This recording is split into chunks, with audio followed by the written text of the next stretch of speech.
আল্লাহ পাক বলছেন ইন্নাল্লাযীনা কাফারু, নিশ্চয় যারা অস্বীকার করতেছে, বারবার অস্বীকার করা মানে যারা কোরআনের আলোচনা নিয়মিত শোনে, ভালো লাগে বলেই শোনে কিন্তু মানার চিন্তা নাই। কোরআনের আলোচনা নিয়মিত শোনে কিন্তু মানে না, এটাই হলো অস্বীকার করা।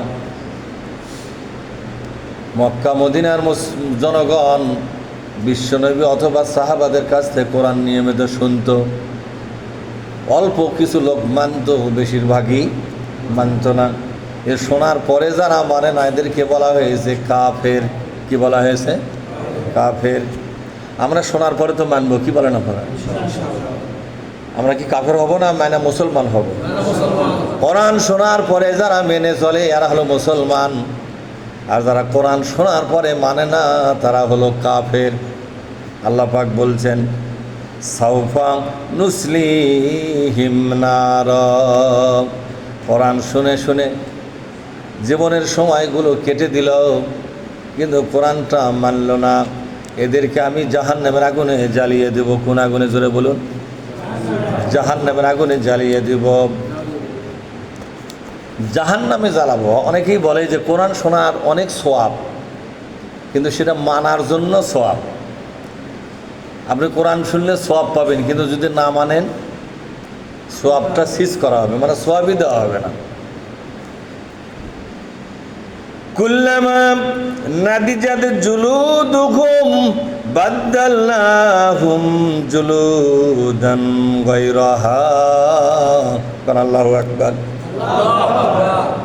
আল্লাহ পাক বলছেন যখন জাহান্নামে তাদেরকে জ্বালাবো, তখন তাদের চামড়া যখন গলে পুড়ে শেষ হয়ে যাবে, আমি সাথে সাথে নতুন একটা চামড়া লাগায়া দেব। লিয়াজুকুল আযাব, যাতে তাদের আযাবটা স্বাদ গ্রহণ করতে পারে। কারণ চামড়া ছাড়া আযাবের স্বাদ গ্রহণ করা অন্য অঙ্গতে হবে না, চামড়া লাগবে। চামড়ার মধ্যে আছে সেন্স রিসিপ্টর। কি আছে জোরে বলুন? Sense receptor. এই চামড়ার ওপরে যদি আঘাত দেন হৃদপিণ্ড পর্যন্ত আঘাত যাবে, কিন্তু চামড়া খুলে ফেলে দিয়ে যতই আঘাত করেন আঘাতের কোনো অনুভূতি থাকবে, মানে অনুভূতি যন্ত্রটাই হলো চামড়া। আল্লাহ পাক বলছেন, এখান থেকে বিজ্ঞানীরা বলছে যে অনুভূতি শক্তিটা কার মধ্যে আছে।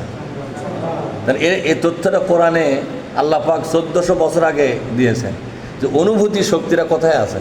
চামড়ার ভেতরে। বিজ্ঞানীরা তার অনেক দিন পর বলছে যে আমরা আবিষ্কার করতেছি অনুভূতি শক্তি চামড়ার মধ্যে আছে। কীরকম একটা মিশা কথা গ্রন্থ, এটা আবিষ্কার করার কি আছে? এই তথ্য তো 1400 বছর আগে আল্লাহ কোরআনে পেশ করেছে যে অনুভূতি শক্তি আছে কার মধ্যে?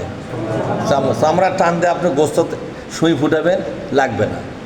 কারণ অনুভূতির যন্ত্রটাই হলো চামড়া। ক্লিয়ার? এরপর আল্লাহ পাক বলছেন আমি চামড়া পরিবর্তন করে দিব যাতে আযাবের অনুভূতি তারা গ্রহণ করতে পারে। ইন্নাল্লাহা কানা আজিজান হাকিমা, নিশ্চয় আল্লাহ মহাপরাক্রমশালী। এ কথার অর্থ হলো আল্লাহ যেহেতু মহাশক্তিধর, শক্তিমান, সেহেতু তার কথা যদি মানা না হয় তিনি ছাড়বেন না, কেউ তার হাত থেকে বাঁচবে না। ওয়াজ করতেছেন আল্লাহ নিজে আরবি দিয়ে, আমি বাংলাতে বুঝাচ্ছি। কথা কি আমার না আল্লাহর? বলেন তো, কথাটা কার? এটা আগে আসে। কথাটা যেহেতু আল্লাহ পাকের, অতএব এই ওয়াজ যদি অমান্য করেন আপনার সর্বনাশ করে দেবে কে? আল্লাহ পাক করে দেবে।